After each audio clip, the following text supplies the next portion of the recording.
권사님 기도에 너무 은혜를 받았습니다. 그렇죠. 교회의 주인은 하나님이시죠.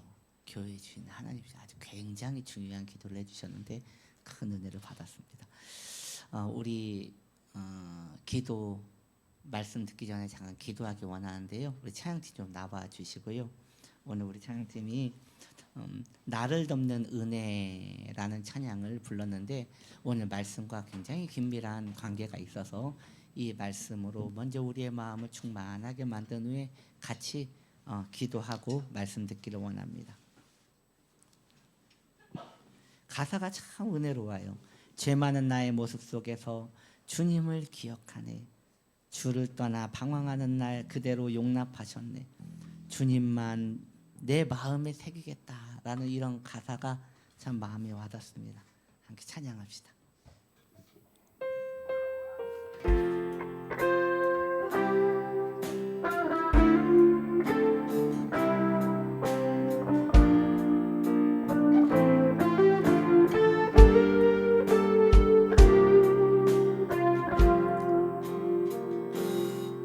죄 많은 나의 모습 속에서 주님을 기억합니다. 주님을 기억하네. 주를 떠나 방황하는 날 그대로 용납하셨네. 주님만 마음에 새기네. 내 안에 물든 세상을 벗고 포기를 선택하네. 주님 내가 무엇이기에 자신을 버리셨는지 거룩한 주님만 섬기네. 나를 묶는 죄가 더 이상 나를 묶지 못하고 주 십자가 나를 자유케 하네. 나를 덮는 은혜 영원토록 변함없으신 주 사랑이 나를 새롭게 하네. 내 안에 물든 세상을 벗고 내 안에 물든 세상을 벗고 보기를 선택하네. 주님 내가 무엇이기에 자신을 버리셨는지 거룩한 주님만 섬기네. 나를 묶는 죄가 더 이상 나를 묶지 못하고 주 십자가 나를 자유케 하네. 나를 덮는 은혜 영원토록 변함없으신 주 사랑이 나를 새롭게 하네. 이 시간 말씀을 붙들고 기도하기 원하는데 이 찬양처럼 우리가 오늘 말씀의 은혜 받기 원합니다. 내 죄가를 벗고 주 앞에 나아가기 원합니다. 이 시간 우리 주님의 이름 한번 불러 기도합시다. 주여 하나님 아버지 도와주시옵소서. 우리가 죄가를 벗고 주께 나아가기 원합니다. 주님 이 나라 이 민족을 축복하여 주시고 이 예배를 축복하여 주시고 우리의 마음을 활짝 열고 나아가기 원하오니 주님 말씀에 은혜 받게 하여 주시옵소서. 말씀에 집중하게 하여 주시옵소서. 깨어나가게 하여 주옵소서. 성령이여 감화 감동하여 주시옵소서. 이 시간 우리가 말씀을 들을 준비를 다 하였나이다. 이 시간 성찬에 임할 준비를 하였나이다. 이 시간 우리의 비구비 심령에 불을 내려주시옵소서. 주의 거룩한 은혜로 새롭게 하여 주시옵소서. 성령여 임재하여 주옵소서. 충만케 하여 주시옵소서. 할렐루야. 나를 나를 묶는 죄가 나를 묶는 죄가 더 이상 나를 묶지 못하고 주 십자가 나를 자유케 하네. 나를 덮는 은혜 영원토록 변함없으신 주 사랑이 나를 새롭게 하네. 기도합니다. 하나님 아버지, 우리의 심령에 쇠락한 심령을 허락하여 주시어 오늘 말씀을 듣고 은혜 받기를 원하오니 주여 말씀하소서. 종들이 듣겠나이다. 주의 능력으로 함께 하심을 믿사오고 예수님의 이름으로 기도드립니다. 우리 하나님 말씀 봅시다. 요한계시록 2장 20절 23절 말씀입니다. 함께 봉독합니다. 그러나 내게 책망할 일이 있노라. 자칭 선지자라 하는 여자 이세벨을 내가 용납함이니 그가 내 종들을 가르쳐 꾀어 행음하게 하고 우상의 제물을 먹게 하는도다. 또 내가 그에게 회개할 기회를 주었으되 자기의 음행을 회개하고자 하지 아니하는도다. 볼지어다 내가 그를 침상에 던질 터이요 또 그와 더불어 간음하는 자들도 만일 그의 행위를 회개하지 아니하면 큰 환난 가운데 던지고 또 내가 사망으로 그의 자녀를 죽이리니 모든 교회가 나는 사람의 뜻과 마음을 살피는 자인 줄 알지라. 내가 너희 각 사람의 행위대로 갚아주리라. 아멘. 오늘 두아디라 교회 시리즈 세 번째 시간입니다. 오늘 말씀의 제목은 이세벨입니다. 오늘 본문에 보면 두아디라 교회의 타락의 이유가 이세벨이라는 여인에게 있음을 알 수 있습니다. 여기에 나오는 이세벨이라는 여인은 두아디라 교회를 출석하고 있는 어느 여성도를 이야기하는 것이 아니라 그 근원은 구약 성경에 나오는 여왕 이세벨을 말하는 것입니다. 먼저 첫 번째로 우리가 살펴봐야 할 것은 이 구약에 나오는 이세벨이 누구냐, 이걸 좀 알아봐야 합니다. 북이스라엘 왕 아합은 성경에서 매우 악한 왕으로 유명하죠. 아합 하면 다윗과 정반대인 사람. 그런데 그 악한 사람에게는 악한 사람이 붙는 것 같아요. 정말 끼리끼리 만난다는 게 맞아요. 보면 성도님들이 시험에 들면요, 더 안 좋은 일이 일어나는데 시험 드는 사람끼리 모이는 거예요. 그래서 악한 사람에게는 악한 일들이 더 뭉칩니다. 반대로 빛으로 살리라, 믿음으로 살리라 이렇게 결단하는 사람한테는 하나님이 믿음의 사람들을 붙여주십니다. 그래서 시작이 중요합니다. 내가 처음 시작이 슬픔과 악과 시험으로 시작하려고 하면 계속 눈덩이같이 그런 악한 일들이 모입니다. 반대로 내가 신앙으로, 내가 믿음으로, 내가 생명으로 시작하리라 하면 주님께서 복된 만남을 계속 허락하여 주셔서 그 신앙 안에 나아갈 수 있는 것입니다.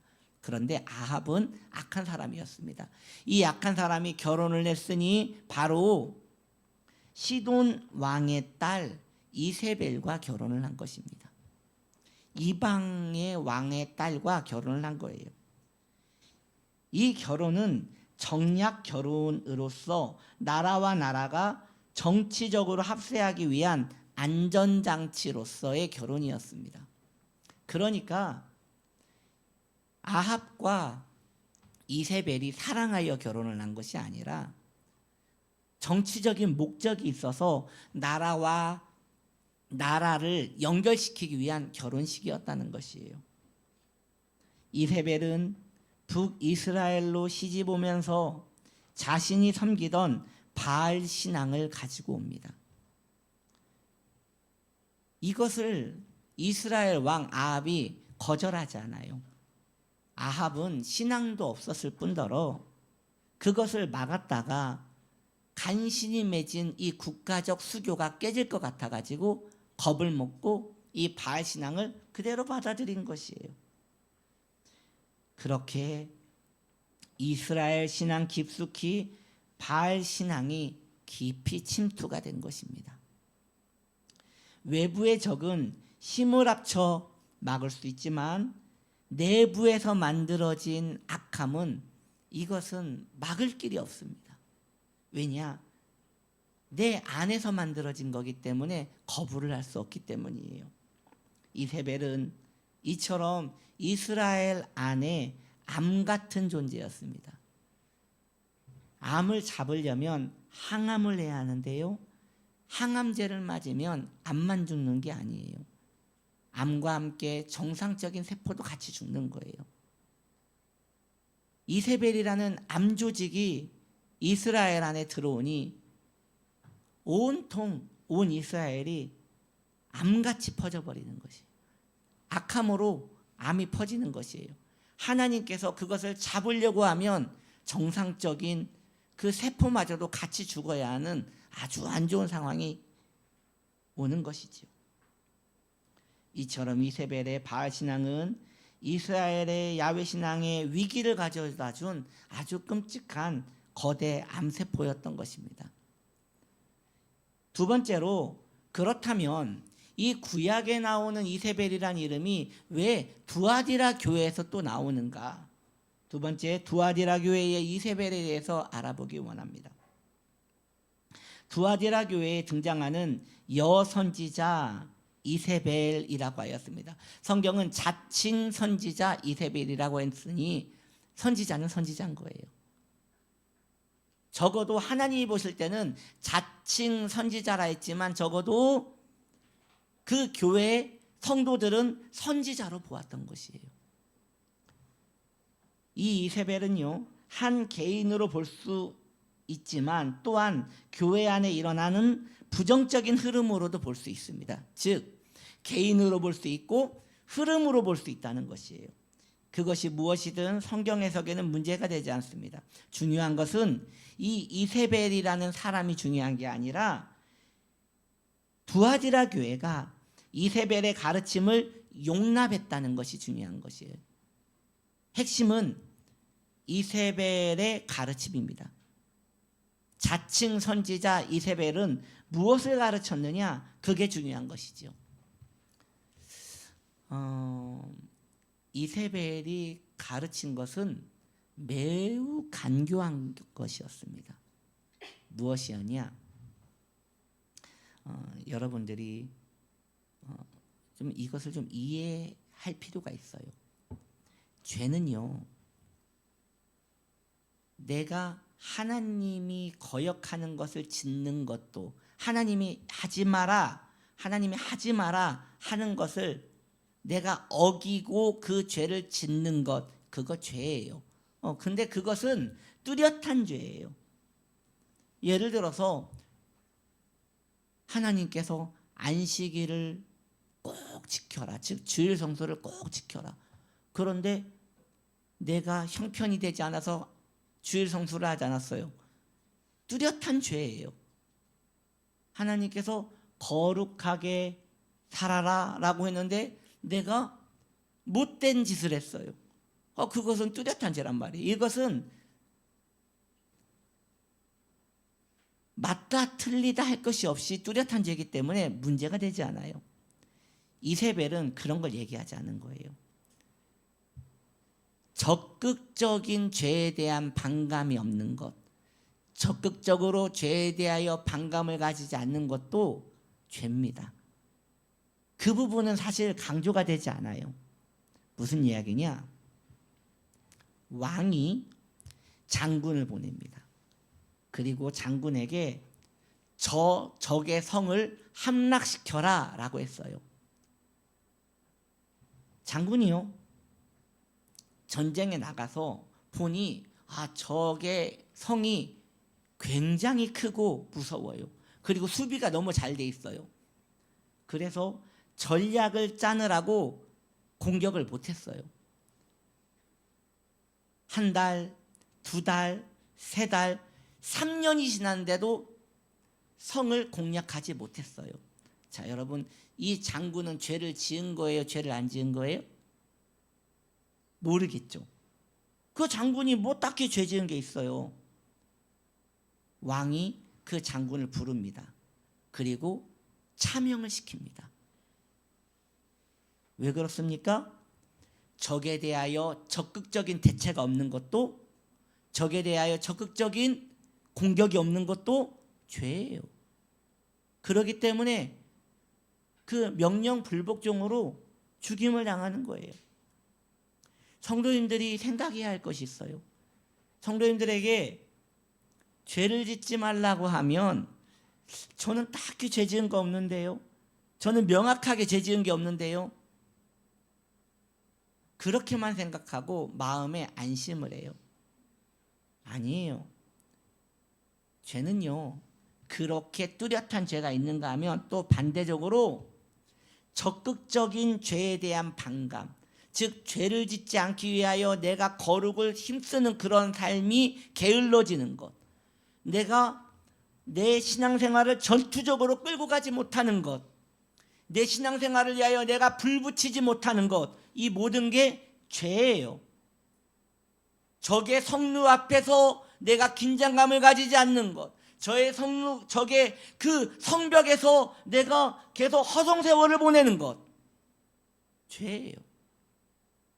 이세벨이 지금 두아디라 교회를 농락한 것은 바로 이러한 부분을 이야기하는 겁니다.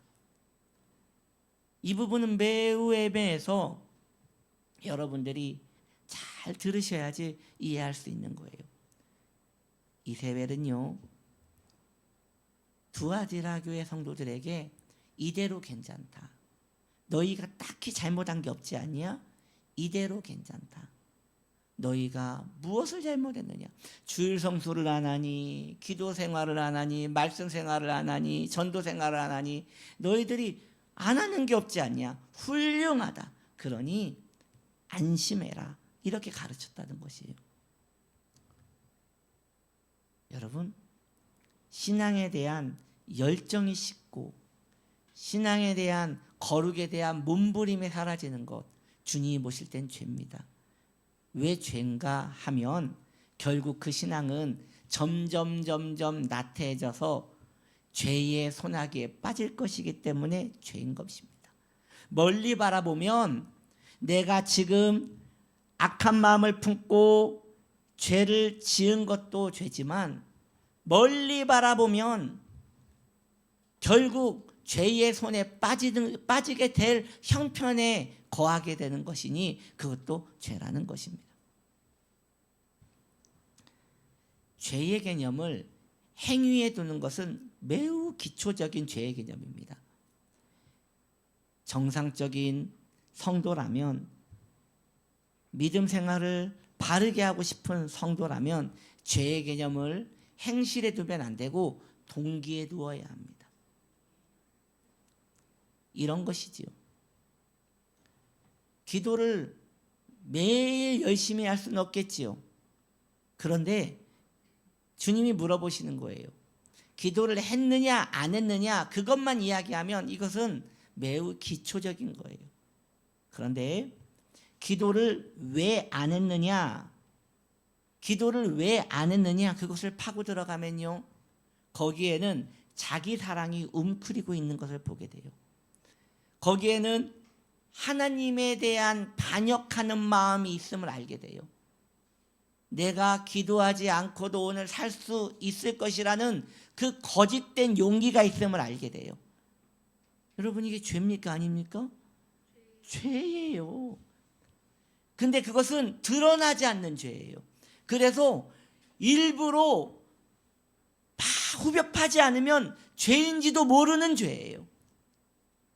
두아디라 교회가 지금 그러한 죄에 빠졌다는 것이에요. 이세벨은 문제가 없다고 가르쳤다는 것이에요.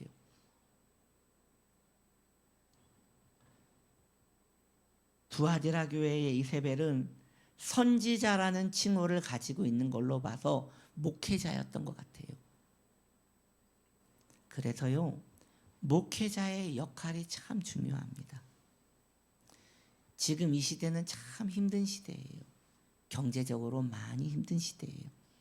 국가적으로 참 재난이에요. 아주 오래되었어요. 그렇게 된 지가.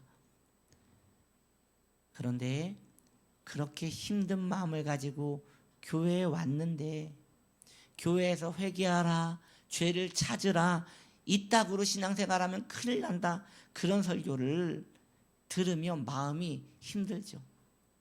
반대로 얼마나 힘이 드냐고, 주님이 당신을 사랑하신다고, 조금만 더 힘내서 용기를 가지고 살자고, 지금 잘하고 있다고, 성도요 지금 잘하고 있다고, 이대로만 신앙생활을 하자고, 막 마음이 위로가 되는 것이에요. 전자는 태목사고 후자는 이세벨입니다. 여러분들은 태목사 설교의 은혜를 받고 있습니까? 이세벨의 설교의 은혜를 받고 있습니까? 두아지라 교회는 이세벨 설교의 은혜를 받은 거예요. 너 막 핍박받고 힘들고 고단한데 교회 왔더니 목사님이 얼마나 고생이 많았냐고, 이대로만 하자고, 더 할 필요도 없다고, 이대로만 하자고, 고생이 많다고 하면서 토닥토닥거리는데 막 가만히 있어도 눈물이 막 줄줄 흐르는 거예요. 그리고 끝나고 목사님 큰 은혜 받았습니다, 이세벨 목사님 큰 은혜 받았습니다 하고 갔다는 것이에요. 여러분, 저도 주일날 우리 성도님들 얼굴 보면요, 막 피곤에 찌들어가지고 오신 분도 있고, 막 몸이 아픈데도 그걸 이기고 오신 분이 있고, 또 삶이 얼마나 힘든지 아는데도 믿음 지키겠다고, 그 거미줄 같은 믿음 붙들겠다고 막 나오시는 그 성도님들 보면 막 감동이 돼요. 그런 성도님들한테 저도 잘 살고 왔다고, 고생이 많았다고, 막 그러고 싶은 막 마음에 소망, 마음에 막 소망이 일어날 때가 있어요. 그러나 그것은 성경이 이야기하고자 하는 성도에 대한 그 가르침이 아니에요. 복음이 아니에요. 복음은 그러니까 더 열심히 해야 돼요. 그러니까 더 깨어 있어야 돼요. 그러니까 더 믿음으로 살아야 돼요. 이것이 복음인 것입니다. 그런 이야기가 어디 나오냐면요, 예레미야와 하나님의 이야기에서 나와요. 어느 날 예레미야가 너무 힘들었나 봐요. 그래서요, 하나님께 투정을 부려요. 하나님, 이제 좀 적당히 하십시오. 제가 언제까지 이렇게 열심히 신앙생활을 해야 합니까? 저 너무 힘듭니다. 왜 이렇게 힘들었냐면, 예레미야가 복음을 전하다가 가족들에게 버림을 받거든요. 그러니까 너무 힘들었나 봐요. 사실 가족과 끊어지는 것만큼 힘든 게 어디 있습니까? 가족은 건들면 안 되거든요. 근데 하나님이 예레미야의 가족을 건든 거예요. 그러니까 예레미야가 시험이 단단히 들어가지고요, 하나님, 나 못하겠다고, 이제 이렇게 가족한테까지 버림을 받을 정도면 내가 어떻게 신앙생활 하겠냐고 한 거예요. 그때 하나님께서 예레미야에게 뭐라고 하느냐, 이런 이야기를 하세요. 잘 들어보세요. 너는 지금 뛰어가는 사람을 잡으려고 하고 있다. 뛰어가는 사람을 잡고 있다. 나중에는 말을 타는 사람을 잡아야 할 텐데 이거 벌써 힘들다고 하면 어쩌려고 하느냐. 이해되세요? 지금 이 말이 이해가 되셔요? 무슨 얘기냐? 엄살 부리지 말라는 거예요. 지금 뛰고 있는 사람은 같이 뛰면 잡을만 하잖아요. 말을 타고 가는 사람은 잡기 어렵거든요. 예레미야에게 너의 지금 이 고생은 뛰어가는 사람 잡는 것 같이 쉬운 거다. 나중에 말 타는 사람을 내가 너한테 붙여줄 텐데 그때는 너는 죽을 만큼 고생할 텐데 벌써 힘들다고 하면 어떻게 하려고 하느냐. 그런 이야기예요. 제가 예레미야였으면 더 시험 들었을 것 같아요. 그런데 예레미야는 눈물을 닦고 다시 일어나서 복음으로 살아갑니다.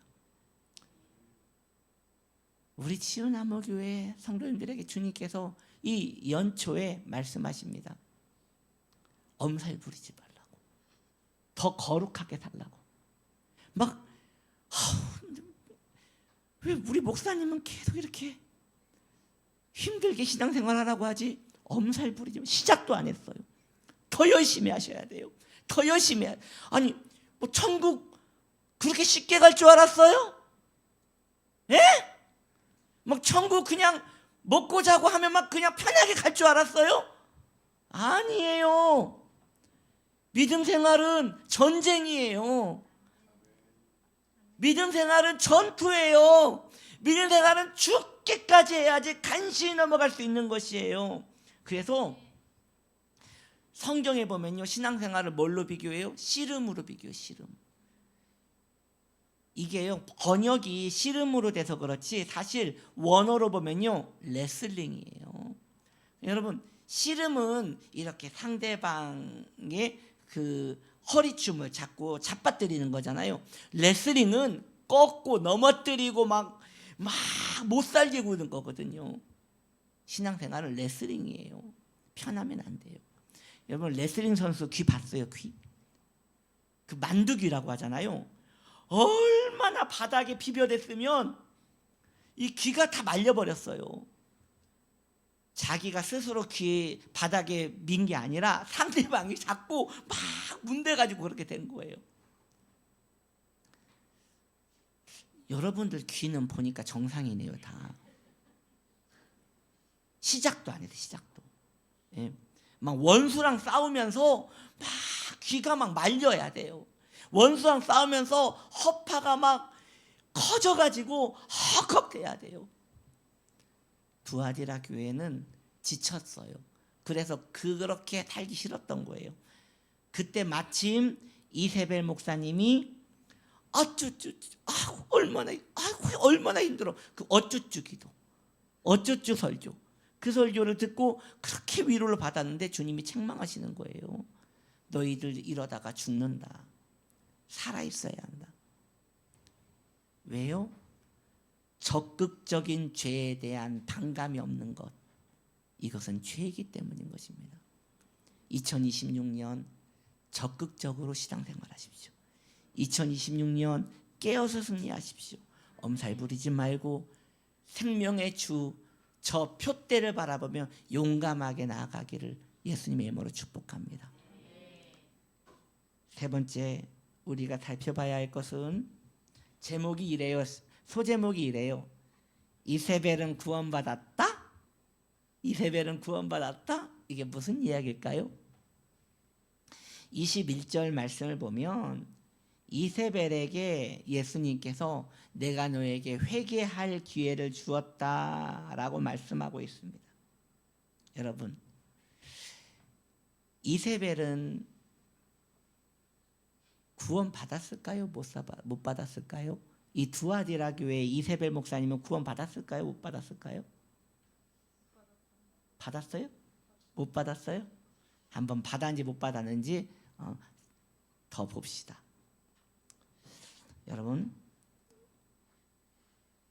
여러분들이 명확하게 해야 할 개념 두 가지를 알려드릴게요. 회심과 회개는 같은 거예요? 틀린 거예요? 다른 거예요. 전혀 다른 거예요.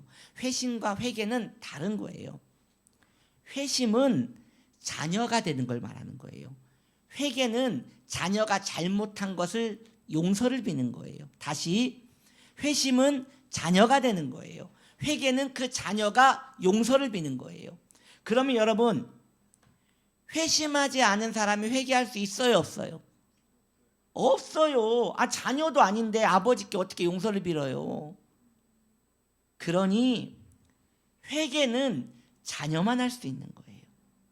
아멘? 자, 이세벨 목사님한테 예수님께서 내가 너에게 회개할 기회를 주었다라고 했어요. 그러면 이세벨 목사님은 회심을 했다는 거예요? 안 했다는 거예요? 했다는 거예요. 했기 때문에 회개를 요청할 수 있는 거예요.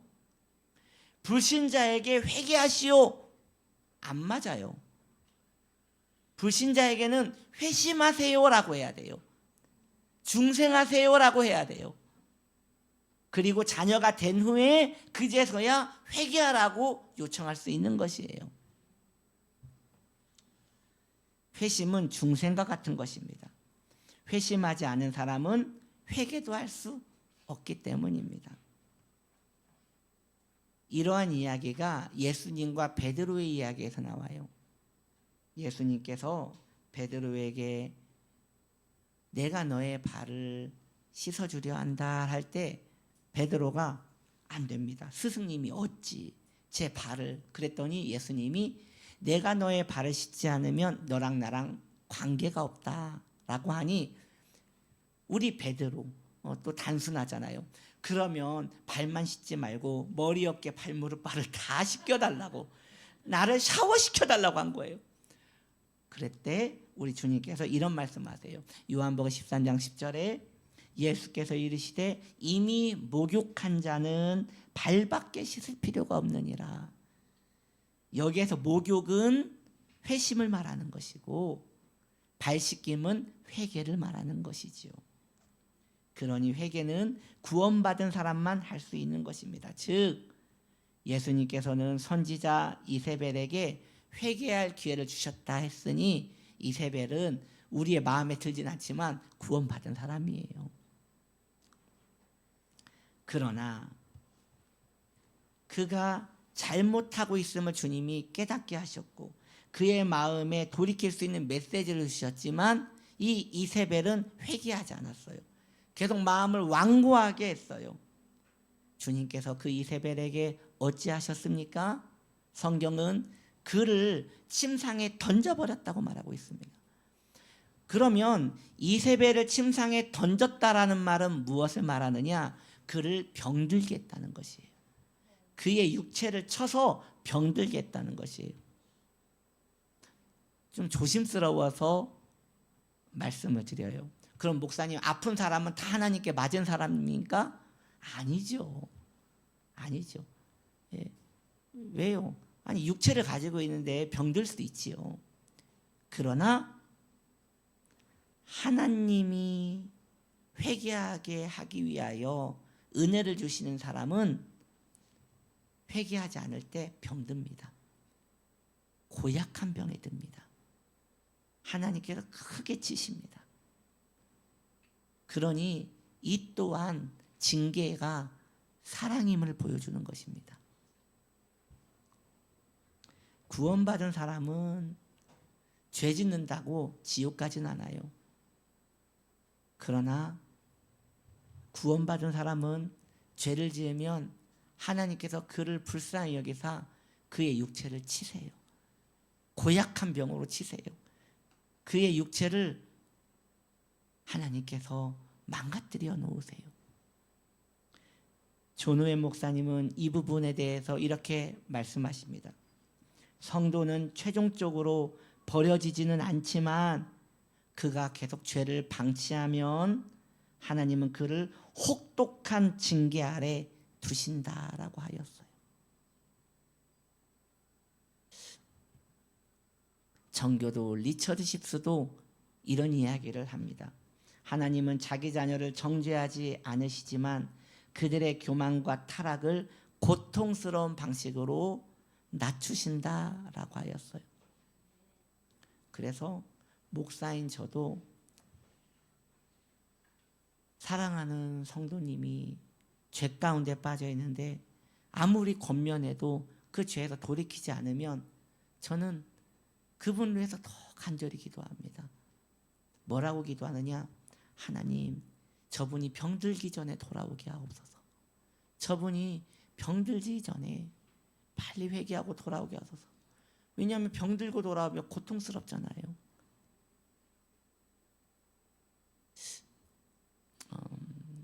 여러분, 우리 하나님의 손은 커요. 그렇죠?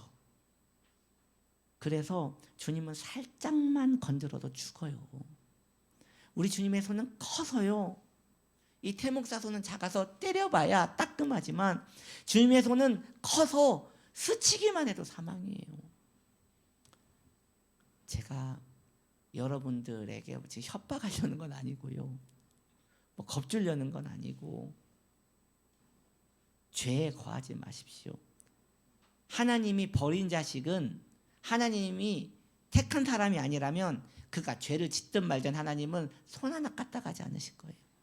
그러나 그가 구원받았고 하나님의 자녀이고 하나님께서 그에 대한 관심이 있다면 하나님께서 그를 때려서라도 부르실 것입니다.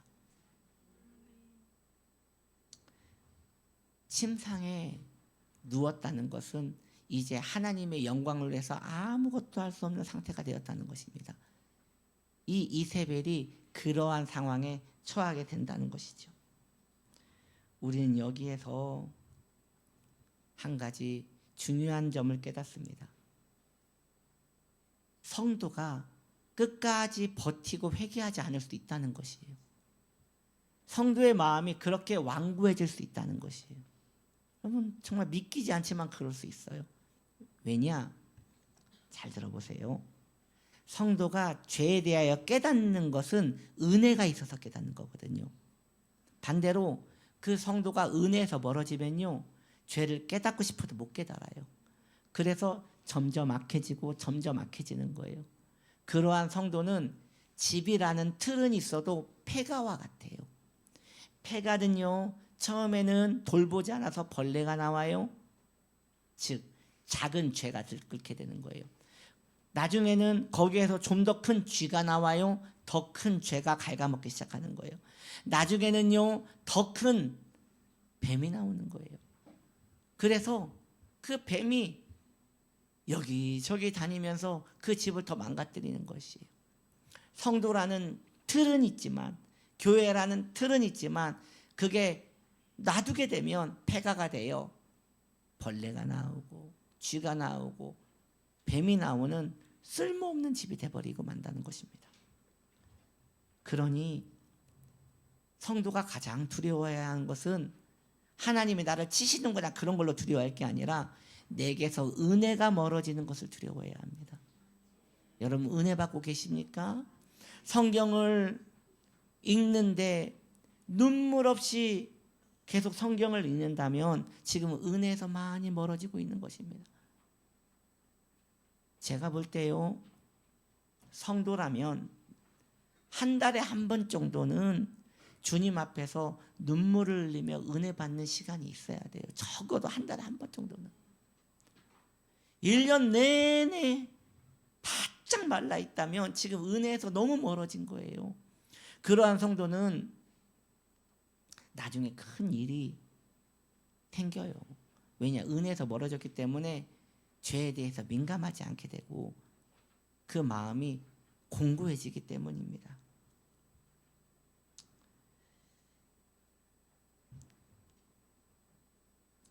죄가 제일 잘하는 게 있습니다. 그게 뭐냐? 자기 자신을 숨기는 것입니다. 청교도들은 그래서 죄에 대해서 이렇게 정의를 하기도 했습니다. 죄는 자신을 감추는 작동 원리를 가진 능동적 실제다. 무슨 얘기냐? 자, 적군이 야습을 하기 위하여 숨어 있어요. 적이 지나가기를 기다리면서 숨어 있는 거예요. 그래서 매복을 하고 있다가 적이 원하는 지점에 딱 왔을 때 화살을 막 쏘려고 기다리고 있는 거예요. 엄청난 에너지로 기다리고 있는 겁니다. 에너지가 응축되어 있는 거예요. 그래서 준비가 되어서 이제 퍼부을 때가 되면 엄청난 화력을 쏟아붓기 위하여 에너지를 응축하고 있는 거예요. 죄가 숨어 있는 것은 바로 그 에너지를 응축하고 있는 겁니다. 성도에게 있어서 죄는 들키지 않아요. 숨으려고 하거든요. 제대로 숨기만 하면요, 매복하고 있다가 중요한 결정타 때에 화살을 쏘아 성도를 무력하게 만드는 것입니다. 오늘은 2026년 첫 주일 예배이고 첫 성찬주일입니다.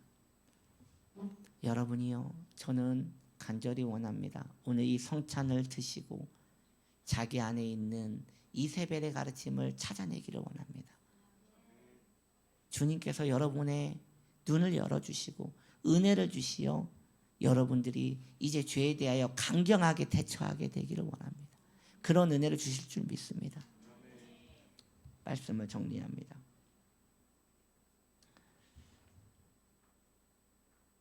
내가 뚜렷한 잘못을 해서 하나님 잘못했습니다. 이것은요 피상적인 회개예요. 진정한 회개는 내 동기를 살피고 하나님에 대한 은혜가 없음을 깨닫고 그것에 대하여 긴장하는 것이 회개의 시작이어야 합니다. 내 안에 2026년 계속 은혜가 있기를 소망하는 그 마음으로 품고 믿음으로 살아가는 복된 영혼 되시기를 주님의 이름으로 축복합니다. 이 시간 우리 성찬을 위하여 기도하기 원합니다. 주님, 거룩하게 성찬에 임하기 원합니다. 우리에게 성찬의 은혜를 주시옵소서. 우리 주님의 이름 세운 불러 기도합니다. 주여, 주여, 주여. 하나님 아버지, 성찬의 은총을 베풀어 주옵소서. 하나님이여, 성찬의 은혜를 베풀어 주시옵소서. 주님, 은혜를 베풀어 주시옵소서. 강권적인 성찬의 은혜를 베풀어 주시옵소서. 내 안에 있는 이세벨을 찾게 하여 주시고 내 안에 마음의 동기를 찾게 하여 주시어서 은혜 속에 거하게 하여 주시옵소서. 우리 주의 성령이여 인도하여 주시옵소서. 성찬의 의미를 생각하고 성찬에 참여하시기 바랍니다.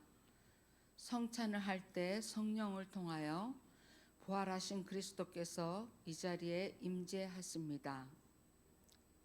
이 성찬의 떡과 포도주를 통해 성도는 그리스도와 신비로운 연합을 경험합니다. 3. 성찬을 통해 성도는 실제적인 영적 성장과 성화를 누리게 됩니다. 4. 성찬을 통해 모든 성도는 그리스도 안에서 하나임을 경험합니다. 5. 성찬을 통해 성도는 그리스도의 십자가 은혜에 감사하는 시간을 가집니다. 6. 성찬을 통해 모든 성도는 다시 오실 주님의 재림을 기다리는 시간을 가집니다.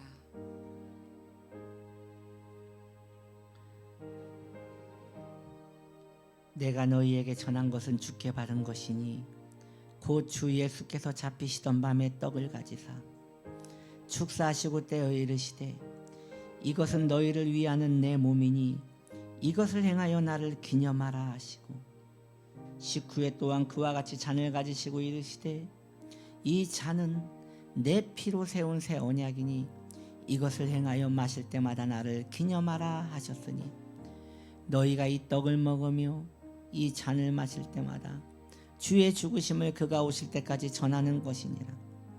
그러므로 누구든지 주의 떡이나 잔을 합당하지 않게 먹고 마시는 자는 주의 몸과 피에 대하여 죄를 짓는 것이니라. 사람이 자기를 살피고 그 후에야 이 떡을 먹고 이 잔을 마실지니 주의 몸을 분별하지 못하고 먹고 마시는 자는 자기의 죄를 먹고 마시는 것이니라. 아멘. 다시 한번 성찬을 받기 전에 합당치 못한 일이 있다면 용서를 비는 기도를 합시다. 그리고 죄에 대하여 적극적인 마음을 가지지 못한 것을 생각하며 회개하기를 바랍니다. 기도합시다.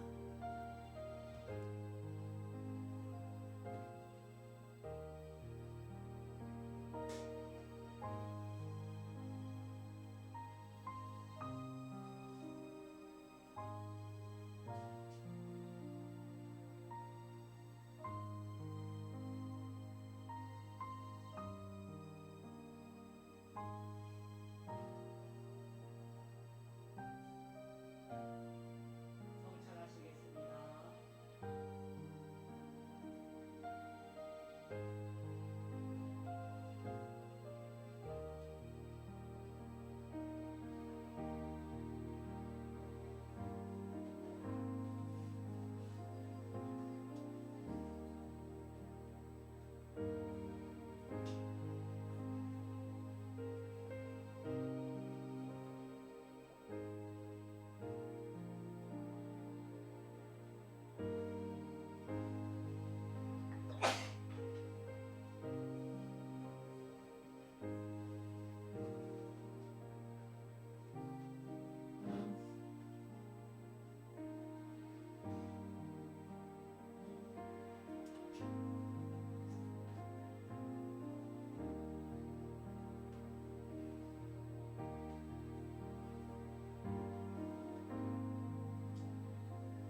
이제 우리가 성찬을 받았으니 주님, 제가 거룩하게 살게 되기를 원합니다.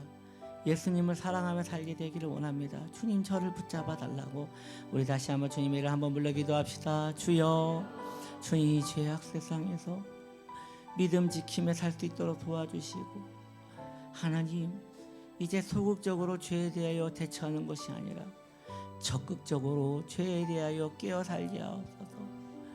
자신의 영혼과 성화를 위하여 깨어 승리할 수 있는 우리가 될 수 있도록 주여 지켜주옵소서. 주님, 우리 안에 이세벨의 가르침을 사랑하는 마음이 있사오니 이제 엄살 부리지 말고 더욱더 마음을 단디하여 저 천성을 향하여 용감하게 나아가게 하소서. 씨름하며 레슬링하며 나아가게 하여 주옵소서. 마음에 힘을 주시옵소서. 감사드리며 예수님의 이름으로 기도드립니다. 아멘. 이 시간 드려진 예물을 위하여 축복 기도하며 신유 기도하기 원합니다. 자비로우신 하나님, 감사를 드립니다. 오늘 주의 자비 안에 머물러 받은 은혜 감사하여 주께 예물을 드립니다. 우리 귀한 성도님들을 축복하시고 몸과 영혼과 삶에 하나님의 회복과 능력을 베풀어 주시옵소서. 이 시간 병든 자리에 믿음의 손을 놓고 기도합니다. 주님, 이 손은 믿음의 손입니다. 주님께서 대신 올려놓으신 안수라고 믿고 기도하오니 주여, 우리의 병든 몸을 고쳐주옵소서. 내가 존귀하신 예수님의 이름으로 명하노니 손을 올린 자리마다 나음을 받을지어다. 예수님의 이름으로 치료가 임할지어다. 그가 채찍에 맞음으로 나음을 입었느니라 라고 하였으니 주님, 우리의 병든 몸을 고쳐주옵소서. 예수님의 이름으로 강건케 될지어다. 예수님의 이름으로 강건케 될지어다. 예수님의 이름으로 골반이 치료될지어다. 예수님의 이름으로 눈이 치료될지어다. 예수님의 이름으로 어지러움이 사라질지어다. 예수님의 손 가쁜 것이 사라질지어다. 예수님의 이름으로 심장이 강건하게 될지어다. 머리부터 발까지 강건함이 임할지어다. 소화가 잘 될지어다. 주의 평강이 임할지어다. 마음에 우울함과 슬픔과 염려가 있는 분이 있습니까? 주님, 안위하여 주시고 저 천국 소망으로 그 마음을 가득 채워주시옵소서. 감사드리며 예수님의 이름으로 축복하며 기도드립니다. 아멘. 우리 찬양팀 나오시고요. 여러분, 이제 내일부터 신년 특별 새벽 예배가 있습니다. 힘들죠. 날씨도 춥고. 그러니까 나와야 하는 거예요. 그러니까 육신을 이기고 나와야 하는 거예요. 여러분, 이건 제 말이 아닙니다. 사도 바울 선생님이 말했습니다. 내 육신을 쳐서 굴복시키노라. 여러분, 이 육신은 서 있으면 앉고 싶고요, 앉고 싶으면 눕고 싶고요, 눕고 있으면 코 골고 있어요. 이게 육신이에요. 그래서 이 육신은 계속 압박을 해야 돼요. 힘드니까 더 기도하고 힘드니까 더 깨어 나가야 돼요. 아멘. 여러분, 이 일주일 신년 특별 새벽 예배 마음을 내가 나갈 수 있을까? 아니, 그러면 못 나와요. 그럼 못 나와요. 내가 이 환경이 안 되는데 할 수 있을까? 그러면 못 해요. 어떻게 해야 돼요? 나는 나온다. 나는 새벽을 깨운다. 이렇게 해야지. 그런 마음이 있어야지 나올까 말까 하는 거예요. 한번 따라합시다. 나는 나온다. 난 새벽을 깨운다. 너무 작네요, 목소리가. 진짜 나올까 봐 그러시는 것 같아요. 마음을 강하게 먹으세요. 주님이 함께 하십니다. 우리 다 같이 일어나셔서 우리는 주의 움직이는 교회 함께 찬양하겠습니다.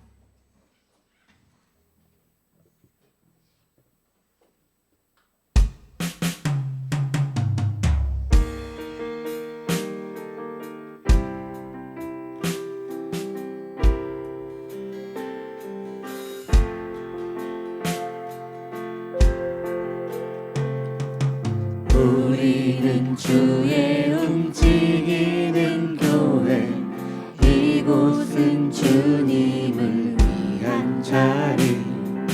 내가 기도하는 모든 땅 위에서 하나님 예배받을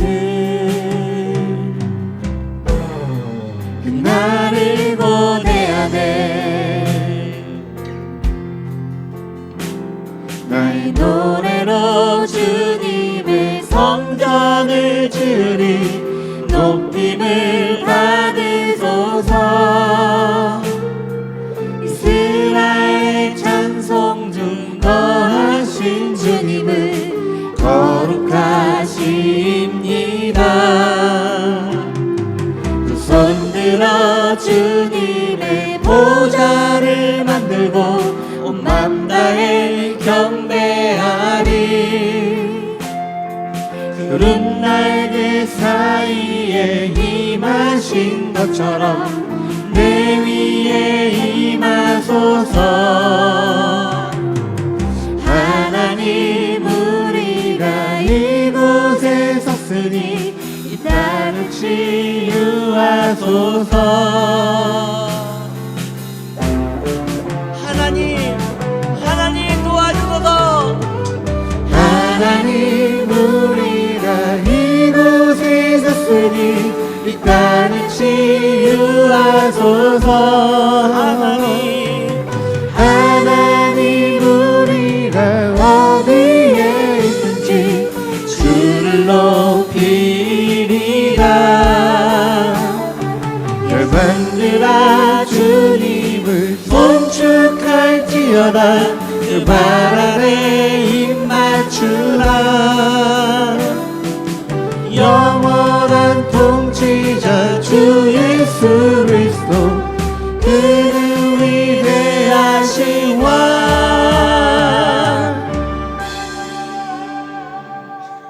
지금은 우리 구주 예수 그리스도의 은혜와 하나님 아버지 넘치는 사랑하심과 성령 하나님 내주교통 인도하심이 이제 이세벨의 가르침을 버리고 엄살 부리지 말고 다시 한번 영적 전투로 자신의 삶을 내몰기를 원하는 믿음의 용사들 그 머리 위에, 가정과 기업과 삶 속에, 그의 영생 위에, 우리 치유나무교회 위에 지금부터 영원토록 함께 하시기를 간절히 축원드리옵나이다.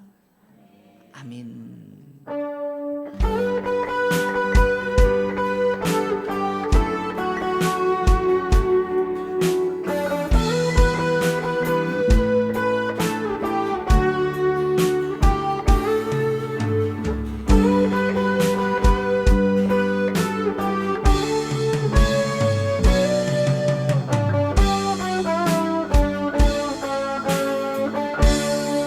할렐루야.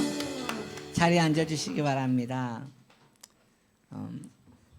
저번 주까지 해서 이제 성경 공부 이제 우리가 이제 1시부터 이제 성경 공부가 있지 않습니까? 1시부터 12시 반부터 1시까지 성경 공부가 이렇게 주일마다 있는데 저번 주에 이제 요한계시록 그 강의가 보니까 105주 했더라고요. 105주 과정을 끝내고 끝났어요. 그리고 이제 다음 성경 공부를 히브리서를 하려고 합니다. 그래서 그 이번 주는 성경 공부가 없고요. 다음 주부터 히브리서 이제 들어갑니다. 이번 주 그 내일 또 새벽 예배 나오셔야 하니까 일찍 가셔서 그 쉬셨다가 새벽 예배 나오시고, 또 저도 이제 일주일간 또 성경 공부도 준비했다가 다음 주에 그 히브리서를 가지고 또 함께 은혜 받는 시간 가졌으면 좋겠습니다. 가슴에 손을 올리고 믿음으로 고백합시다. 엄살 부리지 않겠습니다. 우리 서로 인사합시다. 빛이 있으라.